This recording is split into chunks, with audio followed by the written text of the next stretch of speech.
오늘 말씀은 교회와 예배를 대적하는 세력은 그것이 국가가 되었든 제국이 되었든 개인이 되었든 반드시 망한다라는 사실을 말씀하고 있습니다.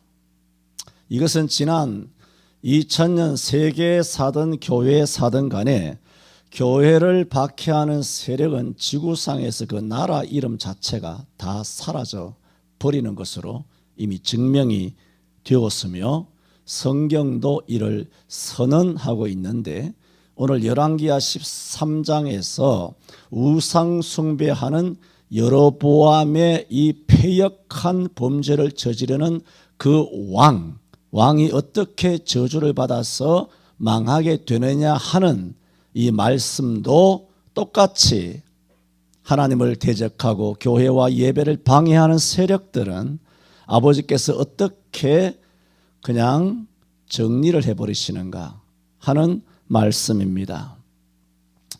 아시는 것처럼 이스라엘의 역사는 크게 두 개로 나눕니다. 하나는 사울 왕에서부터 다윗, 솔로몬 왕까지를 통일 왕국 시대라. 그리고 솔로몬의 아들이 왕으로 즉위한 다음 오늘 본문에 나오는 여로보암이 이제 반역을 일으키게 되고 이스라엘 12지파 중에 10지파를 끌고 북쪽 이스라엘로 올라가서 북이스라엘이라고 하는 나라를 세움으로써 그때부터 이스라엘은 통일 왕국에서 분열 왕국의 시대로 그렇게 살아가게 됩니다. 그래서 남유다가 있고 우리나라의 허리가 동강난 것처럼 이스라엘도 그렇다는 것입니다. 북이스라엘이 있었는데 오늘 본문 13장에 나오는 이 여로보암 왕이 바로 이와 같은 반역을 행하게 된 왕, 북이스라엘의 초대 왕 여로보암입니다. 그런데 이 여로보암도 하나님의 인도하심을 따라, 왜? 솔로몬이 엄청난 범죄를 저질렀기 때문에 그로 인하여 너 때에는 내가 너 나라를 나누지 아니하고 너 아들 르호보암 때 나라를 나누리라 하신 하나님의 말씀이 있었기 때문에 선지자 아비야를 통해서 이 여로보암에게 나라를 주겠다라고 하셨으므로 하나님의 섭리를 따라 왕이 된 것은 사실입니다. 그러면 이 모든 그야말로 왕후 장상도 아닌 그가 일국의 왕으로 세움을 하나님의 선지자를 통하여 여호와의 허락을 받아서 왕이 되었으면 하나님을 잘 섬겨야 될 거 아니에요. 그래야 내가 이 자리에서 이렇게 버틸 수 있겠다. 그게 정상적인 사고방식 아닌가요? 그런데 왕이 되고 나자 사람은 그렇습니다. 왕이 되고 나면 생각이 달라집니다. 우선 남북이 나눠져 있는데 이스라엘 12지파는 모두 다 항상 예루살렘 성전밖에 없었잖아요. 예루살렘 성전은 남유다에 있거든. 근데 자기는 북이스라엘을 건설한 거예요. 그럼 해마다 유월절이 되었든 아니면 오순절이 되었든 아니면 무슨 초막절이 되면 성지순례라는 것을 한단 말이에요. 1년에 3번 남자는 다 절기 때마다 예루살렘 성전에 올라가게 되어 있기 때문에, 그래서 나라를 이렇게 나눴는데 북쪽에 있는 내 백성들이 절기 때마다 남쪽에 있는 예루살렘 성전을 내려가야 된단 말이에요. 걱정이 많은 거예요. 여러분이 왕이라면 걱정이 안 되겠습니까? 걱정이 되죠. 내려갔다가 소위 거기서 은혜 받고 은혜 받는 순간 어떻게 되나요? 남유다의 예루살렘 성전이 있어. 우리 여로보암은 반역자야. 진짜 정통적인 국가는 남유다의 르호보암이야. 이렇게 생각이, 민심이 번져나가기 시작하면 예배하러 남유다 예루살렘 성전 순례를 잘 갔다 와서 그때부터 백성들이 들고 일어나서 돌로 쳐서 자기를 죽이지 않겠느냐. 이게 현실적인 두려움이죠. 여로보암이 이런 죄를 저질렀거든요. 그러나 이것은 사실은 충분히 이해가 갑니다. 그래서 남쪽으로 못 내려가게 하자. 그러면 이 원천적인 문제를 아예 딱 해결할 수 있잖아요. 그래서 남베델과 북단, 이스라엘 남쪽과 이스라엘 국가죠. 북이스라엘의 제일 남쪽 베델과 제일 끝에 북단에다가 금송아지 그럴싸한 번쩍번쩍한 금송아지 2마리를 갖다 세워놓고 너희가 지금부터는 예루살렘 성전에 내려갈 거 없다. 여기서 너희들이 제사해라. 마치 출애굽기 32장에 이거 이야기하자면 자꾸 이게 말씀이 길어져서 참 곤란합니다만은 그래서 하여튼 뭐 각설하고 금송아지를 만들었던 것처럼 보라 우리를 인도하신 여호와다 하여 제 2계명을 어기고 금송아지를 여호와를 금송아지로 만들어가지고 금송아지를 섬기게 한 것입니다. 그리고 레위인들이 다 몰수 거기 종교의 자유가 없으니까 전부 다 몰수이 남쪽으로 다 내려간 거예요. 내려가려고 한 거예요. 왜? 레위인들은 믿음이 있잖아요. 성진이 있어야 레위인이 뭐 어떻게 레위인으로서의 어떤 존재감이 있는 거 아니에요. 그래서 대부분이 남쪽으로 내려가려고 막 으쌰으쌰하고 실제로 다 내려간단 말이에요. 그러므로 야 레위인 없으면 이게 금송아지를 세우긴 세웠는데 이거 제사장이 없어지는 거 아니에요? 그래서 일반 백성들이 염소 한 마리 끌고 오든지 양 한 마리 끌고 오면 그냥 니도 제사장이다 해서 일반 사람을 제사장을 갖다 세워놓은 거예요. 지금 말씀드리는 것은 얼마나 큰 범죄냐는 거예요. 큰 범죄를 지금 저지르고 계속 범죄를 저지르는 거예요. 사람이 한번 거짓말을 하면 거짓말을 다 덮고 지금 이 정부가 그렇게 하잖아요. 어마어마하게 지금 막 수천 수만 가지 어마어마하게 그렇게 거짓말을 하고 있지 않습니까? 거짓말 하는 거 보면 재미있지 않습니까? 심지어는 대속죄일은 7월 14일이란 말이에요. 7월 10일이죠 참. 14일부터는 그게 들어가니까 7월 10일이 대속죄일의 날인데 8월 15일을 대속죄일로 대속죄일은 엄청난 날이에요. 1년 12달 소제, 번제, 화목제, 속죄, 속건제를 다 드린 것이 한꺼번에 마지막 결제를 딱 받는 날이 7월 10일 대속죄일 날 대제사장도 1년에 한 번 수송아지의 피로만 지성소에 딱 한 번 들어가는 날이 7월 10일이에요. 1년 동안 쌓였던 그 모든 죄를 들고 들어가서 하나님 용서해 달라고 송아지 피를 가지고 들어가는 거예요. 염소 피도 아니고 딱 한 번 들어가요. 대제사장도. 엄청나게 중요한 날인데 이런 날까지도 8월 15일 그 날짜를 바꾼 거예요. 예배를 이렇게 했다 저렇게 했다. 예배 날짜도 이렇게 바꿨다 저렇게 바꿨다. 예배 형식도 이렇게 했다 저렇게 했다. 레위인을 세웠다 보통 사람을 세웠다. 금송아지를 섬겼다. 이 여호와야 이렇게 했다가 예배를 엉망진창으로 만든 거예요. 자 보세요. 그러므로 이 여로보암이 지은 범죄가 뭡니까?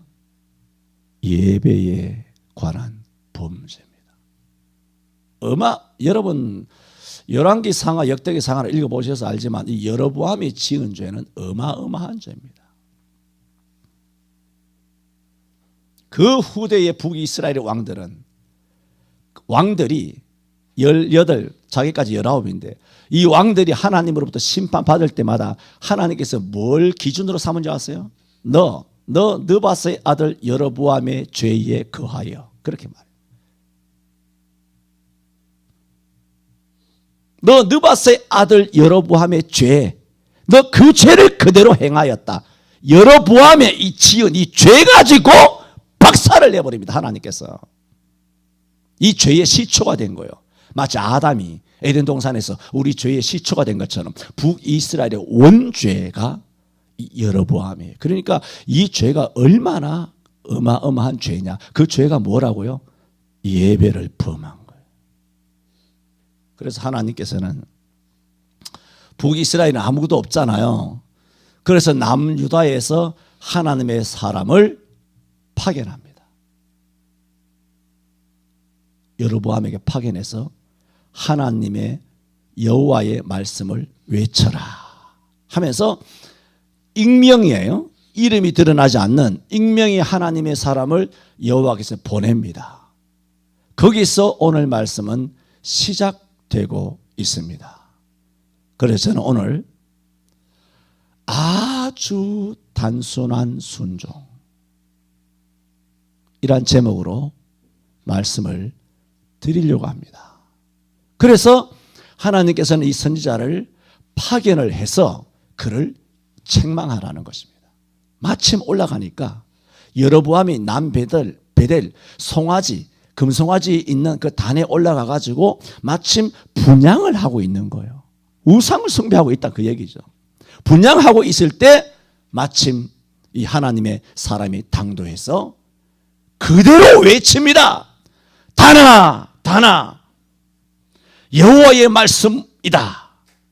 다윗의 집에 요시아라 이름하는 아들을 낳으리니 저가 내 위에 이 금송아지 베델과 북단에 분향하는 제사장을 그 단 위에 불살을 것이며 그리고 사람의 뼈를 불살라 그 단을 더럽히리라 그렇게 선언을 합니다. 여러분, 여로보암은 누굽니까? 그래도 일국의 왕입니다. 제왕입니다. 익명의 선지자라 그랬으니 여러분도 모르고 나도 모르는 거예요.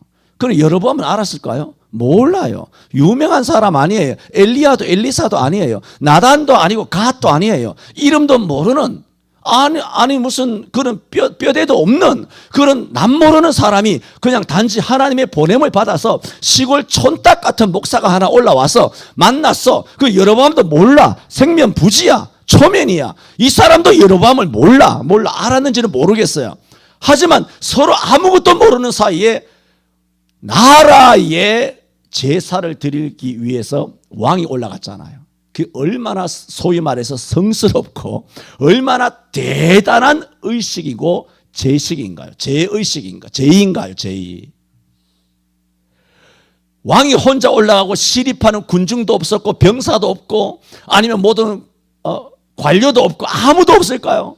수많은 사람이 지켜보고 있었을 거 아니에요. 그 제의를 지내는 왕이 꼭대기에서 금송아지 앞에 분향할 때 그런데 느닷없는 어떤 시골 촌부가 그런 하나가 촌부가 하나 오더니 대뜸 뭐 인사도 없어. 안부도 없어.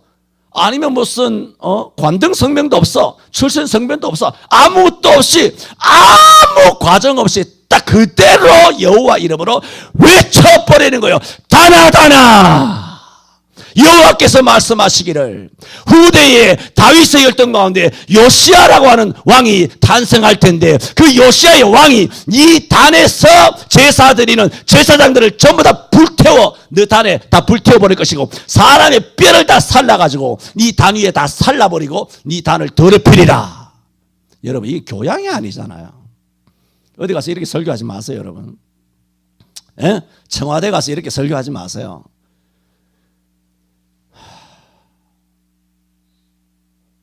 청와대에서 하는 예배는 뭐라 그래요? 에? 그렇죠. 조창기도회죠. 왜 목사님들은 조창기도회 하면 다 복 받으라고 이야기할까요? 역대 대통령들 다 회개해야 되는 거 아니에요? 조창기도회 하지 마세요.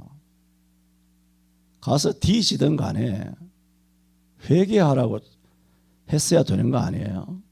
왜 해바라기 목사가 어떻게 정치인 따까리한테 이렇게 해바라기를 합니까? 목사가 나 좀 불러줬으면 좋겠어. 그날로 바로 총 맞아 뒤지게. 에? 깔끔하게. 조창기도 하지 마요. 뭐 당신은 하나님이 세운 뭐 하나님이 사람이라는 등 그런 거짓말을 왜 해요? 그러니까 지금 그 얘기하는 것이 아니라 오늘 이 하나님이 보내셨다고 하지만 이 하나님의 보내심을 받는 이 하나님의 사람이 얼마나 어이없는 행동을 하느냐. 지금 그 말씀 드리잖아요. 이렇게 행동하면 되나요? 안 되나요? 안 되죠. 이렇게 목사가 나가서 이 짓 하면 제일 먼저 누가 욕하는 줄 아세요? 같은 예수쟁이들이 욕해요. 니 때문에 우리도 욕먹는다고. 하여튼 예수쟁이들은 참 문제가 많아요. 여호와의 편에 안 서고 어떤 사람 때문에 우리가 욕먹으니까 욕먹는 게 싫다는 거예요. 흙탕물 튀기는 게 싫다는 거예요. 나 이들에 살고 싶은데 잘 지내고 있는데 저 XX가 괜히 나가지고 아주 나대는 바람에 한국교회가 다 오면을 다 뒤집어 쓰게 되었다는 거죠. 왜 저렇게 나가는가? 미꾸라지 한 마리가 그야말로 온통 다 휘젓고 있다는 것이죠. 예수쟁이가 제일 먼저 목사를 욕한다니까요. 선지자를 욕해요. 그것은 신구약 66권에 항상 그랬어요. 예레미야도 누가 욕합니까? 이방 사람이 욕하는 게 아니에요. 다 예수쟁이들이 욕했어요. 세리요한을 누가 욕했습니까? 베드로를 누가 욕했습니까? 예수 믿는 것들이, 하나님을 안다는 유대인들이 다 바울을 욕하고 예수를 십자가 못 박아 죽인 게, 예수님이 이방인에 의해서, 로마인에 의해 십자가 못 박혀 죽였나요? 아니에요. 빌라도는 안 죽이려고 그랬어요. 유대인들이 어떻게든 꾸역꾸역 죽이라는 거예요. 안 죽이면 가만히 안 놔두겠다고. 유대인에 의해서 유대인 예수가 죽으신 거예요. 오늘 2000년 이후에도 목사를 죽이는 게 누구냐면 예수쟁이에요. 목사를 욕하는 게 누구냐? 예수쟁이라고요.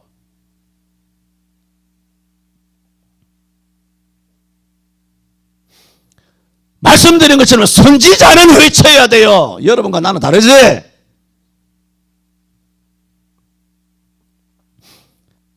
자, 이렇게 하나님의 사람이 와서 그야말로 절차도 없고 뭐 교양도 인격도 예절도 없고 그냥 완전히 건너뛰어 가지고 다이렉트로 박살을 내버린 거예요. 저주를 퍼붓는 거죠. 그러면 얼마나 황당하겠습니까? 여러분,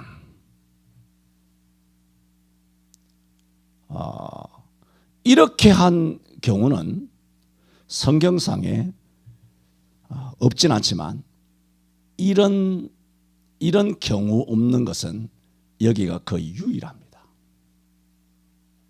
왜일까요? 오늘 핵심이 그겁니다. 왜일까요? 여러분, 이거보다 다윗이 범죄한 거 보세요. 얼마나 간악한가요? 우리아의 아내 바세바를 취하고, 그리고 그 임신하자 그것을 감추기 위하여 우리아를 최전방에 보내서 적의 힘을 빌려서 차도 살인, 깜짝하게 그 흔적을 제거해버리고, 그리고 그 남편이 죽고 그 다음에 여자를 다 취해서 자기 마누라로 삼은 이 죄가 여로보암의 지은 죄와 비교한다면 오늘 이 시대에 누가 더 욕을 먹을까요? 다윗은 생매장 됩니다. 하루아침에 생매장입니다. 생매장 감입니다. 완전히 사돈 8천 전부 다 죽어나가야 됩니다. 여로보암은 뭐 그럴 수 있지 뭐. 아까 말했잖아요. 납득되잖아요. 남쪽으로 내려갔다가 나중에 자기한테 돌아와서 돌로 치고 정권을 뺏어가면 나는 뭐가 되냐면 난 죽느냐 사느냐의 문제예요. 근데 다윗은 죽느냐 사느냐의 문제가 아니라 100개 1000개를 갖고 있는데 남의 하나 갖고 있는 거 그거까지 뺏는 거 아니에요. 아주 간악한 범죄예요. 그런 범죄를 저질렀을 때도 여러분 나단은 이렇게 가지 않았습니다. 이렇게 건너뛰어서 다윗을 박살 안 냈습니다. 부자와 가난한 자 예를 들면서 가난한 집에는 양 한 마디를 자기 딸처럼 품에 안고 젖을 먹이면서 그를 키웠는데 부잣집은 양도 많으면서 손님이 왔다고 가난한 자의 품에 있는 딸 같은 품에 있는 그 양을 잡아다가 부자가 손님을 대접하였습니다. 이걸 어떻게 해야 됩니까? 죽이고 살려두지 못할 자라. 당신이 그 사람입니다. 이렇게 말했지. 처음부터 당신이 그 사람입니다. 말 안 했어요. 이런 악랄한 범죄를 저질러도. 이 범죄의 차이가 뭔지 압니까? 사람이 보는 범죄와 하나님의 범죄는 하늘과 땅 차이입니다. 예배에 범죄하지 않기를 바랍니다.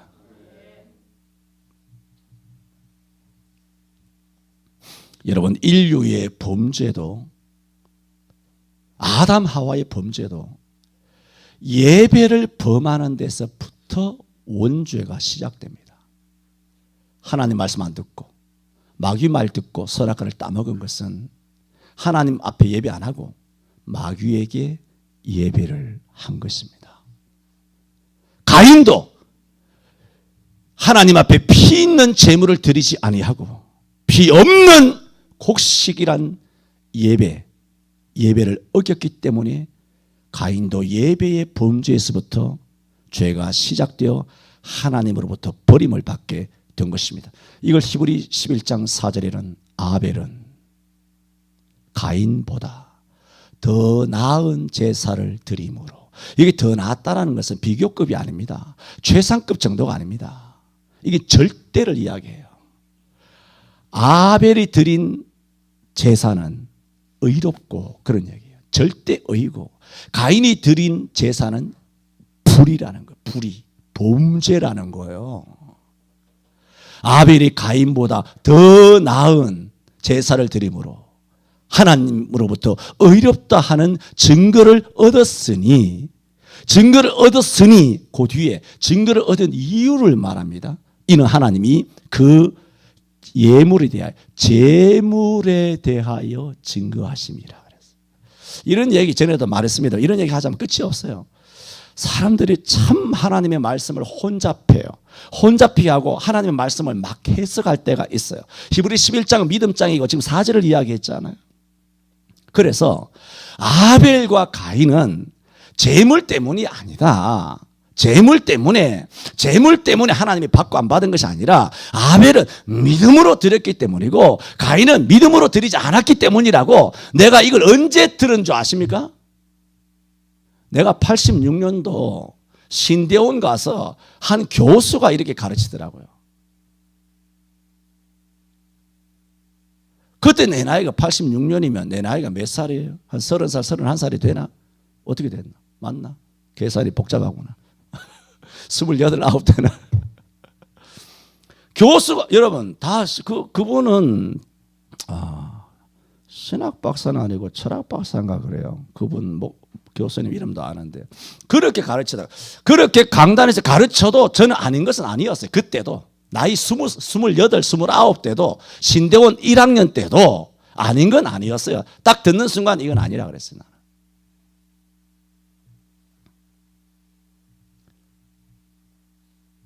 믿음의 문제가 아니에요. 왜냐하면 내가 이 말씀을 알거든. 그 당시 히브리 11장을 이미 다 외우고 있었거든. 그 당시에 이미. 믿음으로 아벨은 가인보다 더 나은 제사를 드린 것처럼 아벨은 믿음으로 드렸고 가인은 믿음으로 안 드렸기 때문이다. 믿음 때문에, 믿음이 있느냐 없느냐, 그래서 아벨은 제사가 되고 이건 제사가 안 되고, 그러므로 우리는 항상 예배를 믿음으로 드려야 된다. 이렇게 하면 은혜가 되고 아멘 하겠지만 그 뒤에 말씀이 있어요. 이는 왜냐하면 하나님이 그 제물에 대하여 증거하셨다. 뒤에 말씀은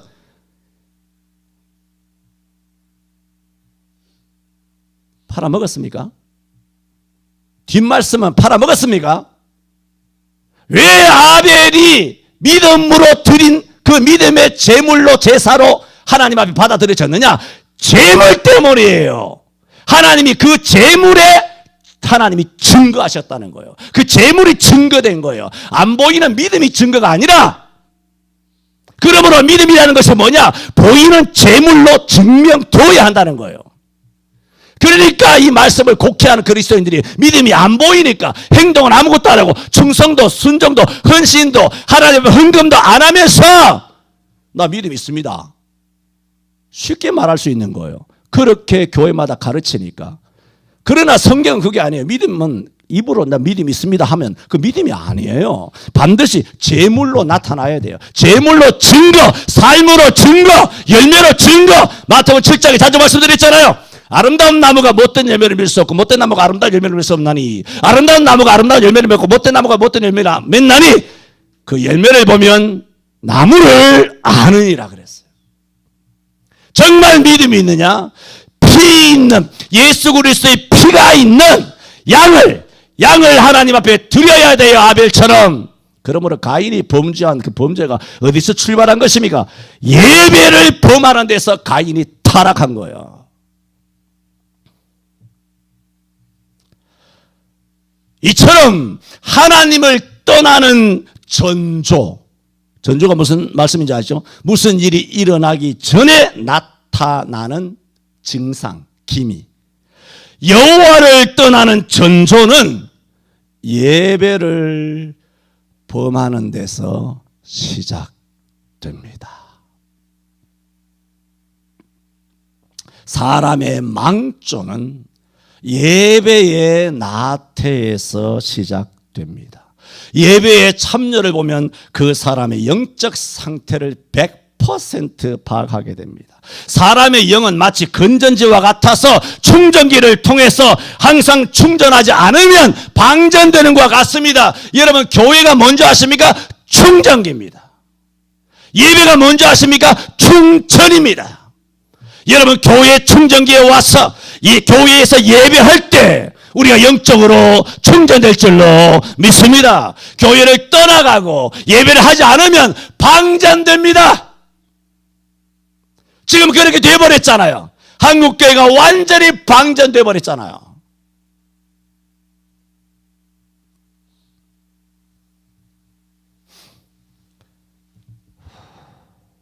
또 혼자서 예배하는 것은 비성경적입니다. 혼자서 예배하는 것은 결코 충전되지 않으며 자기만의 경건에 함몰될 뿐입니다. 한 번은 예수님께서 갈릴리로 나가실 때였습니다. 청년 빌립을 보자 빌립아 나를 좇으라 하니 빌립이 자기 친구 나다나엘이 생각이 나서 나다나엘이 찾아가서 예수 그리스도를 소개하니 예수님이 나사렛 출신이니까 나다나엘이 하는 말이 나사렛에서 무슨 선한 것이 나겠느냐라는 부정적인 답변을 듣게 되자 같은 친구 사이니까 또 배운 것도 짧고 하니까 빌립이 뭐라고 대응하지는 못하고 그냥 그렇다면 한번 와봐라. 내가 직접 와서 예수를 한번 봐라 하며 예수님께 가까이 오니 예수님이 나다나엘을 보는 순간 그것도 오늘 하나님의 사람과 여로보암이 초면인 것처럼 예수님은 신이시지만 어쨌든 간에 인간적으로는 예수님과 나다나엘은 지금 처음 보는 거 아닙니까? 처음 보는데 보자마자 나다나엘을 향하여 이는 참 이스라엘 사람이라. 그 속에 간사한 것이 없도다. 나다나엘은 깜짝 놀랐습니다. 그 이야기를 듣고. 왜냐하면 나다나엘은 교회 가서 예배 안 했어요. 항상 집에서 영상 예배만 한 거예요. 뭐 했느냐? 무화과 나무 아래서 도 닦고 있었던 거죠. 왜? 당시 종교인들, 목사든 장로든 큰 교회든 작은 교회든 모든 목사들이 다 종교인들, 제사장들, 레위인들, 서기관, 사두개인, 바리새인 전부 다 종교 전체가 유대 사회 전체가 타락했기 때문에 마음 붙일 곳이 없어서 무화과 나무 아래서 구약의 우리의 선조들이 예언하였던 메시아의 도래만을 앙망하면서 거기서 경건한 삶을 혼자 살고 있었던 거예요. 그런데 날 보자마자 나름대로 자기가 순수를 지키려고 무화과 나무 아래 혼자 있었던 거 아니에요. 이런 참 이스라엘 사람이라. 그게 뭐예요? 이스라엘 사람 중에 네가 참이다 그 얘기예요.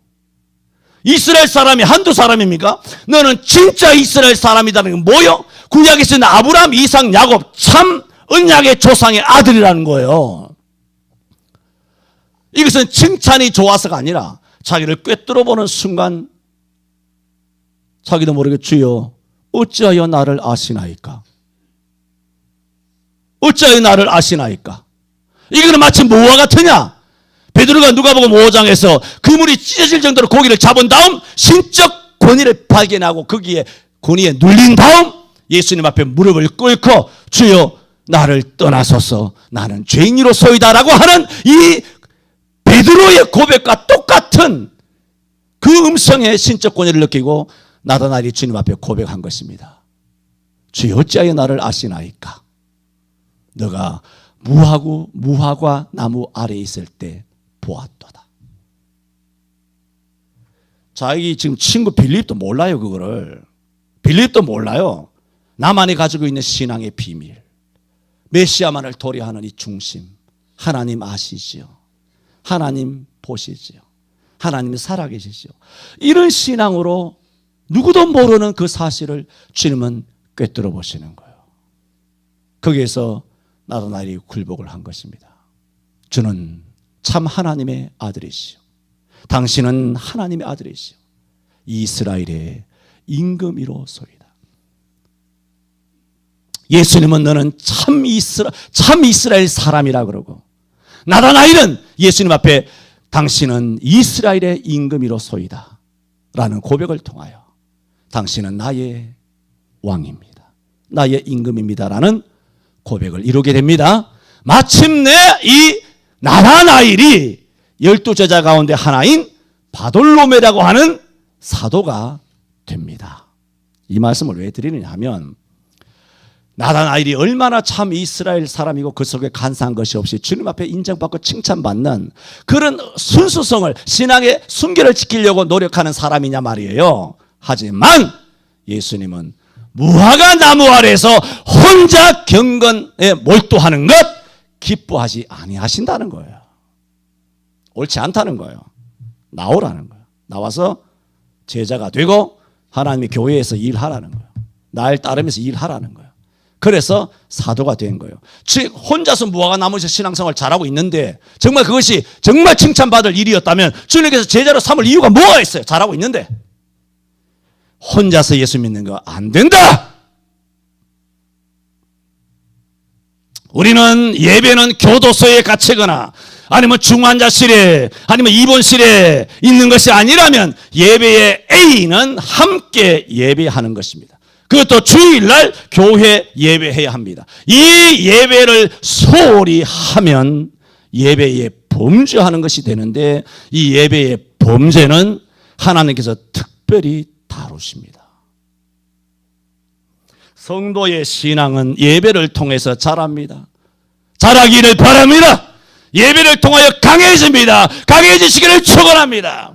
예배를 통하여 복 받습니다. 복 주시기를 축원합니다. 무엇을 통하여? 예배입니다.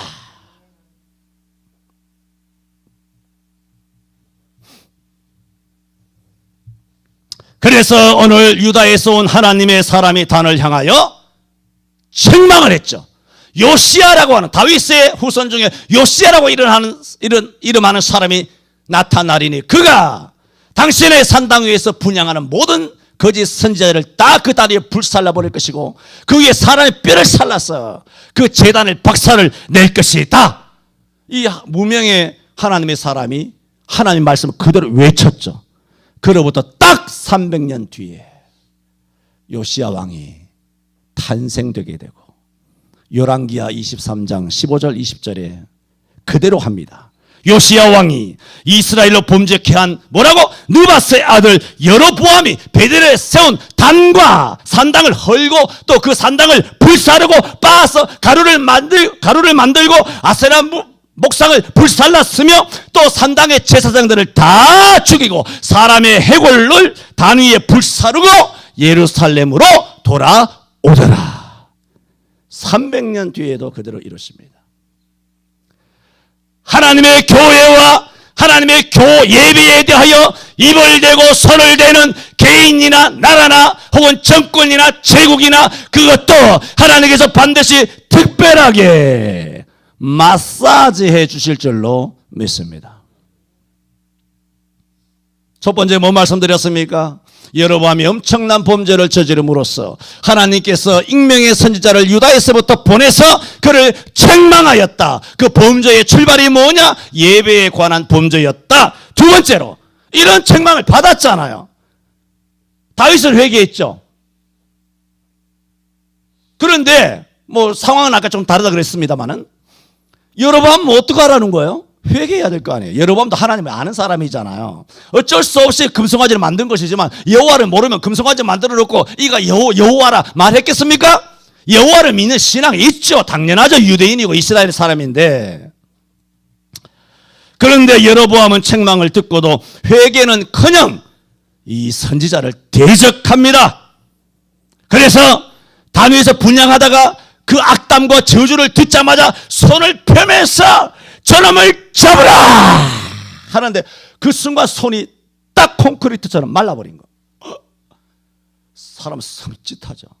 왜 우리가 젊든 나이가 들든 행동하다가 한번 허리가 삐끗하면 긴장이 되잖아요. 허리가 삐끗하면 이러다가 뭐 큰일 나겠다. 뭐 그런 생각들 들 때 있잖아요. 그런데 그 정도가 아니잖아요 지금. 왜 사람이 차에 받치고 공중에 붕 떠서 날아가면서 100에 100명 다 같이 생각하는 생각이 뭐라 그럽니까? 아, 이래서 죽는구나. 다 그렇게 생각한다 그러잖아요. 차에 한번 세게 받치면. 우리 뭐 그런 사고 경험 있으신 분들은 아, 사람은 이렇게 죽는 거구나. 유언도 못 남기고 아들, 딸 얼굴도 못 보고 내가 이 순간에 죽는구나, 숨을 거둔구나. 그리고 죽으면서도 아들, 딸, 마누라, 남편 다 걱정하며 이렇게 생각하는 거예요, 사람이. 그런데 이 손이 완전히 다 말라버렸으니까 통나무같이 됐다는 거예요. 고목나무처럼. 자기가 딱 알잖아요. 자기 몸인데 자기가 모르겠어요. 딱 아는 순간 섬찟하고 등줄기가 아주 서늘한 것이죠. 그런 충격이 오는 것이죠. 뿐만 아닙니다. 손이 갈라지고 선지자가 말한 대로 가는 거예요. 단이 손이 그렇게 말라버리고 그 다음에 제단이 갈라지고 제단에서 제가 확, 제단이 쇳덩어리로 만든 제단이잖아요. 그게 막 갈라지고 제가 확 쏟아져 내려 버리게 되는 것입니다. 이 광경을 또 이 자기 몸으로 느낀 여로보암은 그 순간 정신이 번쩍 들면서 가슴이 서늘해지면서 두려움, 공포가 임하면서 이것이 아니구나. 이것이 아닌데. 내가 생각하는 것은 저게 아닌데. 저놈을 잡아가지고 포박을 해가지고 보란 듯이 한번 단칼에 하든지 고문을 하든지, 네가 여호와 이름을 빌어가지고 가짜 선지 아니야? 너가 보낸 프락치 아니야? 하면서 이거 뭐 촌놈이 명함도 없고 뼈대도 없는 이 선지자, 누구도 모르는 이런 익명의 선지자 따위가 감히 와서 예절도 교양도 절차도 없이 이렇게 와 한번 본 백성들 보는 데서 자기 구겨진 위신을 세우면서 한번 보란 듯이 한번 볼매를 치고 한번 그렇게 할 요량으로 잡으라 했는데 웬걸 이게 자기가 생각하는 어떤 그려지는 그림하고는 전혀 상상하지 못한, 생각이나 하겠습니까? 생각이나 하겠냐? 이 손이 굳는다는 것을 전혀 자기가 그렸던 그림하고는 정반대가 아니라 두려울 정도의 사달이 일어나는 거예요. 눈으로 목격하고 몸으로 겪어야 되니까. 이게 뭐냐는 거예요.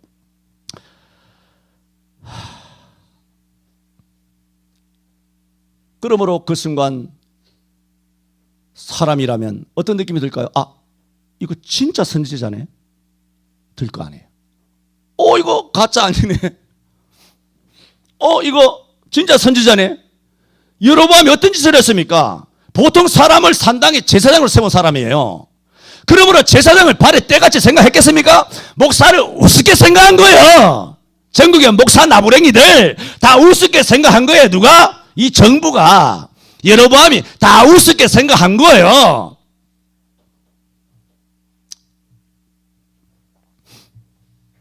그런데 미가서에 보면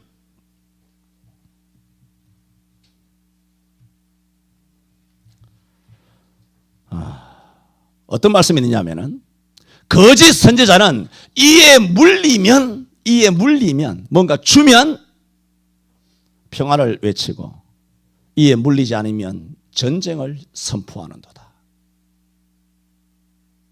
그 말씀이 있거든요. 그러니까 여로보암은 북쪽에 있는 거짓 선지자들, 거짓 제사장들 수도 없이 만나보고 그 거짓 것들은 올 때마다 조창기도 하면 맨날 이렇게 불리고, 아이고 대통령님, 대통령 각하님, 귀하 무슨 뭐 이렇게 온갖 수치를 그걸 하면서 그렇게 빨빨 기는 걸 수도 없이 봤잖아요. 청와대 초청장만 한 장 받아도 성은이 만극하옵나이다 하고 이거를 지 책상에다 갖다 붙여놔요. 이거를 친구 동기 목사가 한번 보라고. 아이씨, 개 같은 것들 진짜.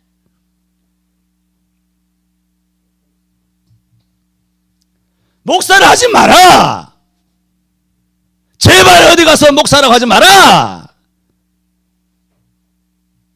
같은 목사로서 진짜 쪽팔린다.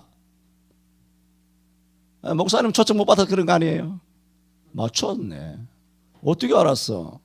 나도 초청 받으면 갖다 걸 거야. 액자 해가지고 코팅 해가지고 가면 대대로 넘길 거예요. 한번 불러주세요. 그런 거짓된 선지자만 보다가 정신이 번쩍 드는, 눈에 불이 팍 나는 거예요. 그래서 이 선지자는 이게 보통 선지자가 아니구나.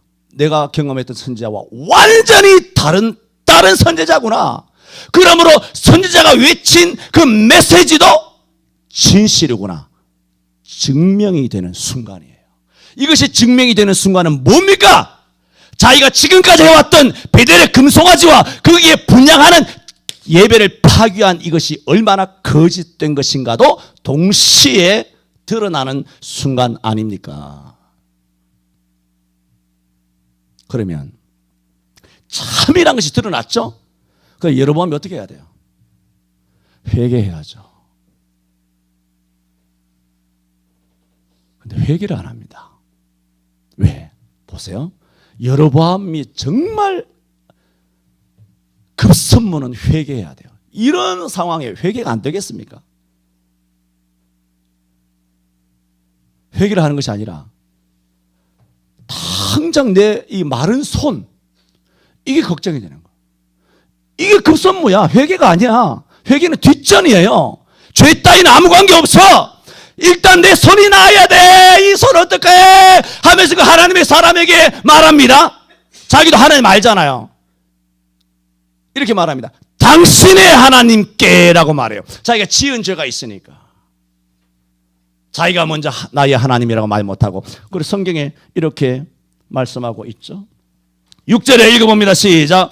왕이 하나님의 사람에게 말하여 가로되 청컨대 너는 나를 위하여 무슨 하나님? 너 하나님 여호와께 은혜를 구하여 내 손으로 다시 성하게 기도하라. 급하니까 이거부터 고쳐내라는 거예요. 이게 더 급하다는 거예요. 하나님이고 예배고 회개고 뭐 참이고 진리고 거짓이고 베델의 산당이고 그게 중요한 것이 아니라 내 이 손, 이게 손 낫는 것이 급하다는 거예요. 너 하나님 앞에 기도하여 이 손이 낫도록 기도해달라 하니 하나님의 사람들은 또 불쌍히 여겨서 그대로 기도하여 그대로 낫지 않습니까? 여러분, 이런 일이 여로보암에게만 있는 게 아닙니다. 사무엘상 15장에 보면 하나님께서 사울 왕에게 뭐라 그랬어요? 아말렉을 다 쳐서 멸하라 그랬죠? 그런데 그는 기름지고 좋은 것도 다 사로잡아오고 심지어 아말렉의 왕 아각도 죽여야 되는데 죽이지 않고 사로잡아왔어요. 그래서 사무엘이 와서 보니 기가 막히는 거예요. 왜 이것을 잡아왔느냐? 왜 하나님의 말씀대로 듣지 아니하였느냐? 하니 당신의 하나님 앞에 이 좋은 것들을 구별하여 제사를 드리려고 했습니다. 그리고 내가 한 것이 아니라 백성들이 하자고 해서 했습니다 라고 불순종을 합리화한 거예요. 그때 사무엘상 15장 23절 이하에 한 말씀 들어봤어요? 사무엘이 가로되, 사울이 가는 말입니다. 여호와께서 번제와 다른 제사를 그 하나님 그 목소리 순종하시는 것을 좋아하심 같이 좋아하시겠나이까? 순종이 제사보다 낫고 듣는 것이 수양의 기름보다 나은즉 거역하는 것은 사술의 죄와 같고 완고한 것은 사신 우상에게 절하는 죄와 같으니라. 왕이 여호와의 말씀을 버렸으므로 왕도 여호와를 버려 왕이 되지 못하게 하셨나이다. 사무엘의 엄청난 오늘 본문의 익명의 선지자의 외침 같은 외침을 듣는 순간 멘붕이 일어난 거죠. 사울은 직감했습니다. 자신의 운명을, 사무엘이 이렇게까지 자기를 다그친 적이 없었거든요. 그런데 여호와의 말씀으로 외쳐버린 거예요. 왕이 되지 못하게 하셨다. 자기의 운명을 직감하게 되죠. 운명을 직감하면 뭐 해야 될까요? 회개해야 되잖아요. 그런데 여로보암처럼 사울 왕도 회개하지 않습니다. 회개하지 않고 당장 급선무가 하나님 앞에 지은 불순종한 죄에 대한 회개는 뒷전이고 중요한 것은 야 내가 이제 왕자리에서 쫓겨난다고? 그러다면 내가 누렸던 부귀영화와 내 한마디에 그야말로 모든 몇백만 명의 이스라엘 백성들이 수족같이 움직이던 나의 권세가 어떻게 되느냐? 나의 부귀영화가 어떻게 되느냐? 나의 처신이 어떻게 되느냐? 내 생명이 남아날 수 있겠느냐? 그게 겁나는 거예요. 그래서 사무엘을 붙들고 나와 함께 올라가서 장로들 앞과 온 이스라엘 백성 앞에서 뭐라고? 나를 높여 제사하게 해주세요. 그것은 사무엘과 함께 가자는 거죠. 왜? 사무엘이 여전히 나와 함께 올라가는 모습을 먼 발치에서 이스라엘 백성들이 본다면 여전히 하나님으로부터 지지를 받는 왕이구나 하여 왕좌를 조금 더 유지할 수 있을까? 그래서 일 수습하는 것이 급급했어요. 회개는 아무 급한 일 아닙니다. 우리가 신앙생활하면 살아봐도 알죠. 당장 먹고 사는 것이 급하죠. 회개는 우리 잘 미루잖아요. 회개는 급하지 않습니다. 천천히 하세요. 뭐 어제 오늘 믿을 예수도 아니고 평생 믿을 예수인데 한 1년치씩 10년치씩 그렇게 다 잘 모아놨다가 하나님 앞에 한번 확실하게 한번 회개하면 안 되겠습니까? 회개는 급한 게 아닙니다. 당장 내가 해야 되는 거 먹고 살아야 되는데 뭐 예수 믿으면 뭐 돈이 나옵니까? 교회 가면 뭐 돈 줍니까? 이래 가면서 그 말에 세상 사람이 말이 아니라 자기들도 그런 가치관, 그런 사고 방식이 돼가지고 당장 돈 생기는 것은 교회가 아니거든요. 교회는 뭐 하는 데입니까? 돈을 내는 데예요. 여러분 누가 돈 주나요? 안 주잖아요. 오면 돈 내놔라 그러잖아. 이래가지고는 안 되겠구나. 그러므로 회개는 뒷전이고 당장 해야 되는 것이 뭐냐? 나가서 먹고 살아야 되는 것이 급선무다. 여러분 여로보암이 남의 이야기 하는 거 아닙니다. 사울왕이 남의 이야기가 아닙니다. 그래서 이 여로보암은 회개하지 아니하고 오히려 이 참선지자임을 알았음에도 불구하고 참선지자를 회유하려고 말합니다. 그래서 이렇게 합니다. 7절 읽어봅니다. 시작. 왕이 하나님의 사람에게 이르되 나와 함께 집에 가서 몸을 쉬라. 내가 내게 예물을 주리라.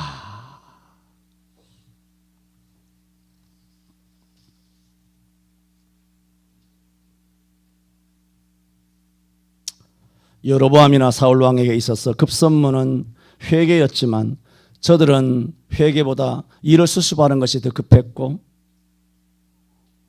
회개는 남의 일처럼 여겼습니다.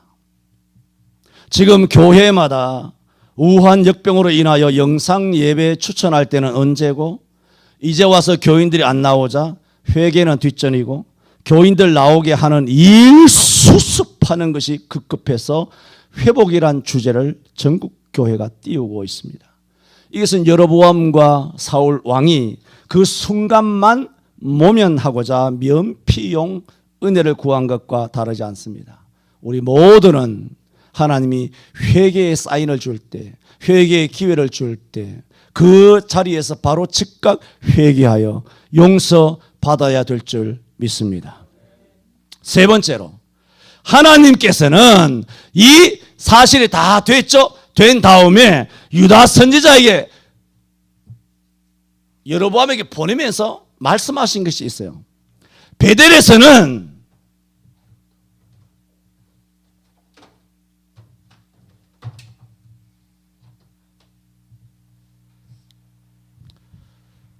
이렇게 설교를 안 하려고 하는데도 자꾸 강단에만 서면 열받게 됩니다.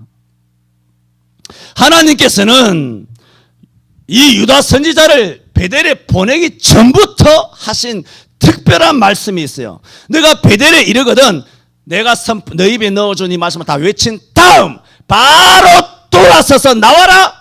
그런데 왔던 길로 돌아가지 마라. 다른 길로 나가라. 거기에 머물러서 절대로 먹든가 떡을 먹든가 물을 마시든가 절대로 하지 마라.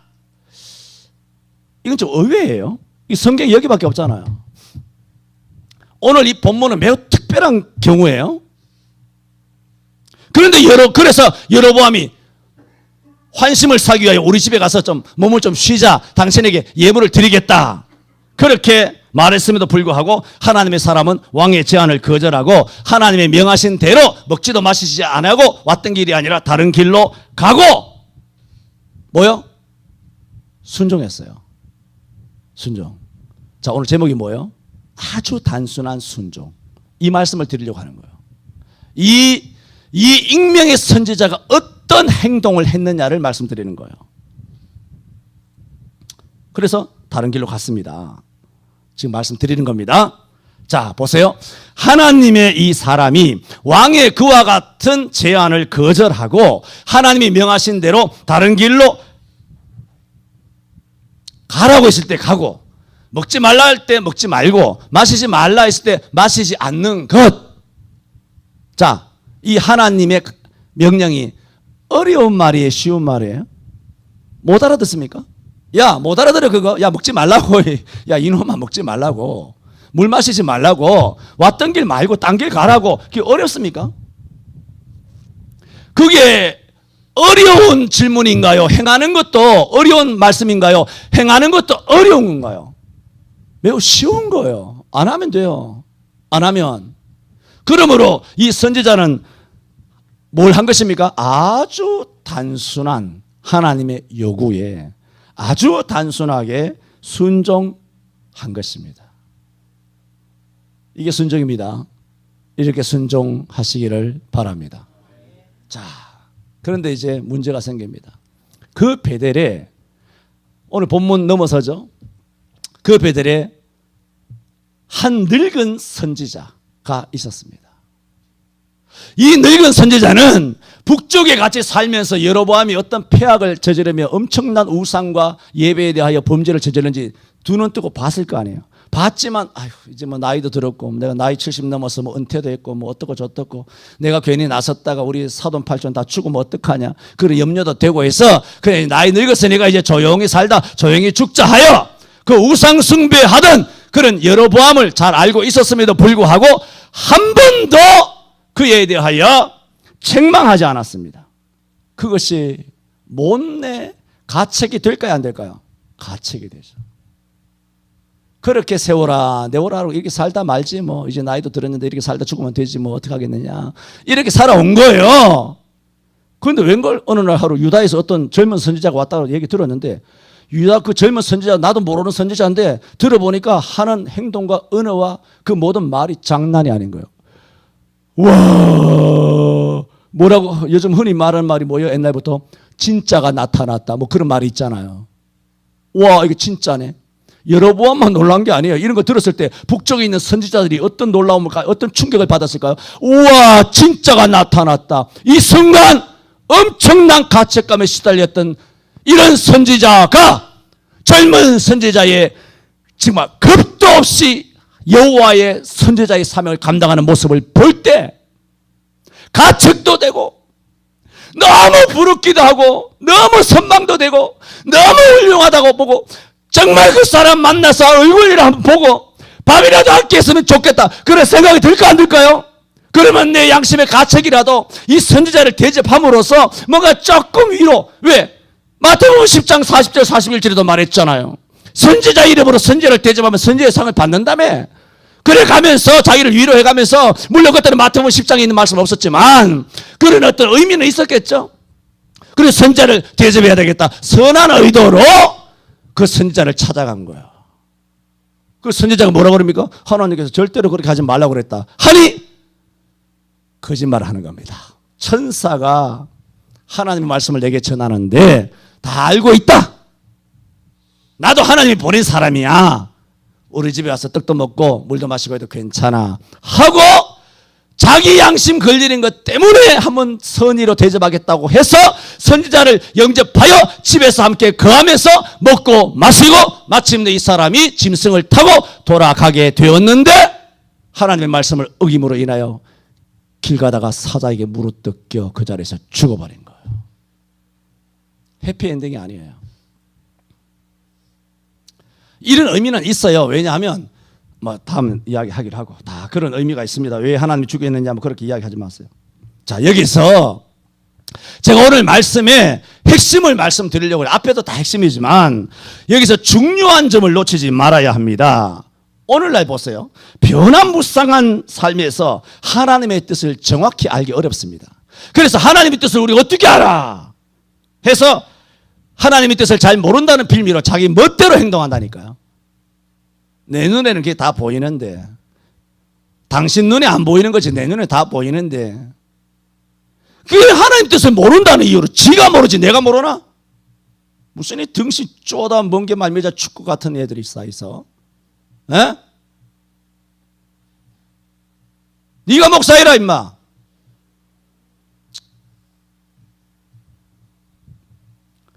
그래서 마음대로 행동하는 사람들이 많아요. 들으셔야 합니다. 그런데 성경에 하나님께서 특별히 금지하시거나 요구하시는 것이 있을 때가 있습니다. 오늘 본문에 그랬죠. 이런 말씀을 없어요 성경에. 꼭 이런 말씀 안 하셔도 될 텐데 특별히 하시는 것이 경계하시는 게 있어요. 그때는 어떻게 해야 되느냐? 무조건 아주 단순하게 순종해야 합니다. 보세요. 예를 들어 봅니다. 두 가지만 예를 들게요. 주일 성수 보세요. 다릅니다. 다른 계명보다 깁니다. 주일 성수는. 주일 성수가 핵이에요. 제7일은 너의 하나님 여호와의 안식일인 즉 너나 내 아들이나 내 딸이나 아들만 해놓으면 딸은 딸은 주일 안 지켜도 되는 것처럼 그렇게 꼼수 전도서 9장 27절처럼 하나님께서 저들을 정직하게 창조하셨으나 인간이 꾀를 낸 것이라 하는 것처럼 꾀가 얼마나 많은지 아담과 하와도 그 꾀 부리다가 그렇게 망한 거 아니에요. 가인도 꾀 부리다가 너나 내 아들이나 내 딸이나 내 남종이나 여종이나 육축이나 문 안에 유하는 객이라도 아무 일도 하지 말라. 그냥 안식일을 거룩하게 지키라고 한 것이 아니라 매우 특별하게 하나님께서는 금지하시고 요구하시고 경계하신 말씀이 매우 구체적이었어요. 이럴 경우는 하나님의 뜻이 뭔지 꾀를 부리면 안 된다는 겁니다. 여러분 주일 지키는데 꾀 부리지 않기를 바랍니다. 절대로 안 됩니다. 성경에 꽤 못 부르게 돼 있어요. 주일 성수에 관한 하나님의 메시지는 매우 단순하고 매우 명료하고 매우 확실합니다. 뭡니까? 시키는 대로 하라는 거예요. 매우 단순한 순종을 요구하고 계십니다. 또 두 번째, 디모데전서 2장 12절에 여자의 가르치는 것과 남자를 주관하는 것을 허락지 아니하노니 오직 종용할지니라 하는 말씀도 매우 선명합니다. 하나님께서 여자들이 가르치는 것이나 남자를 주관하는 것을 허락지 않는다고 분명히 금지하고 선명하게 말씀을 하신 것입니다. 이렇게 선명한 말씀 앞에 선명하지 않은 뭐요 목사님 드보라도 뭐 여자고 뭐 훌다도 여자인데 이런 말도 안 되는 거 들이된다고 되는 게 아닙니다. 하나님께서 분명하게 확실하게 선명하게 금지하신 말씀 가지고 장난치면 안 됩니다. 여자는 목사 아닙니다. 그 대가리 안수 받지 않도록 배 있으면 알았습니까? 하지 말라면 하지 말아야 해요. 이렇게 특별한 금지가 있으면 하나님이 요구하시는 의사가 뭐란 겁니까? 아주 단순하게 시키는 대로 순종하라는 거예요. 오늘 이 익명의 선지자에게 뭐라고 그랬습니까?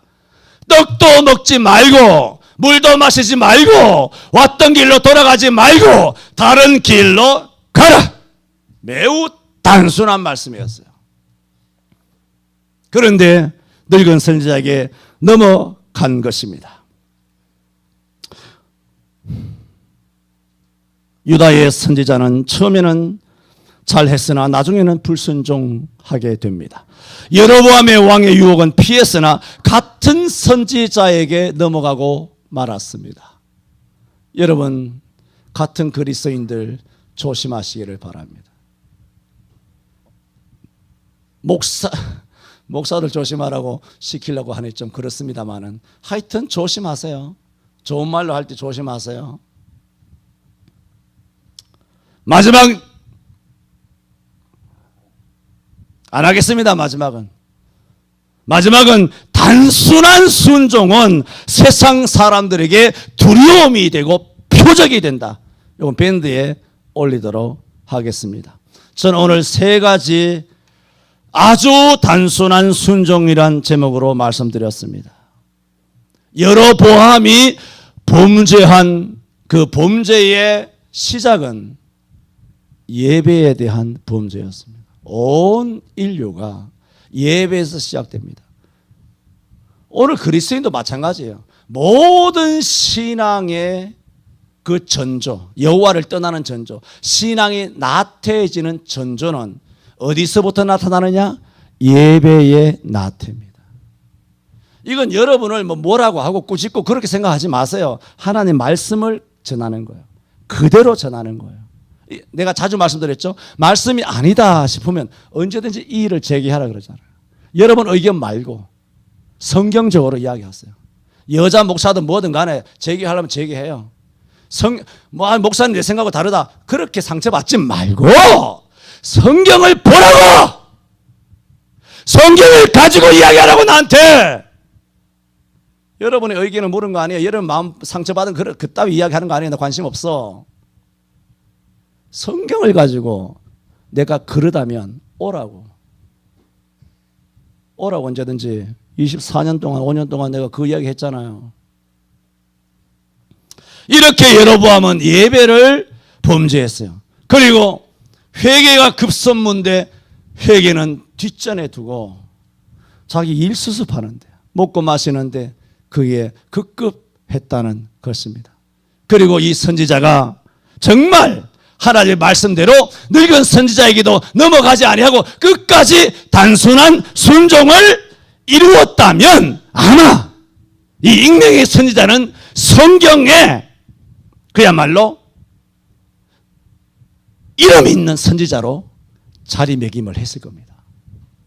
대단한 선지자입니다. 이렇게 외친 선지자 뭐 예레미야도 있고 뭐 이사야도 있지만 막 무대뽀로 간 사람은 이 사람이 처음이에요. 무대뽀잖아요. 거기 어디라고 거기 가서 무대뽀로 청와대에 기 들어가가지고 가서 무대뽀로 막 회개하라고 막 너는 마귀 새끼라고 막 이렇게 한 것이니까 이런 것은 성경에서 눈치껏 찾아봐도 없는 것 같아요. 한번 찾아보면 찾게 되시면 저한테 연락해 주시기 바랍니다. 그럼 포상금 드립니다.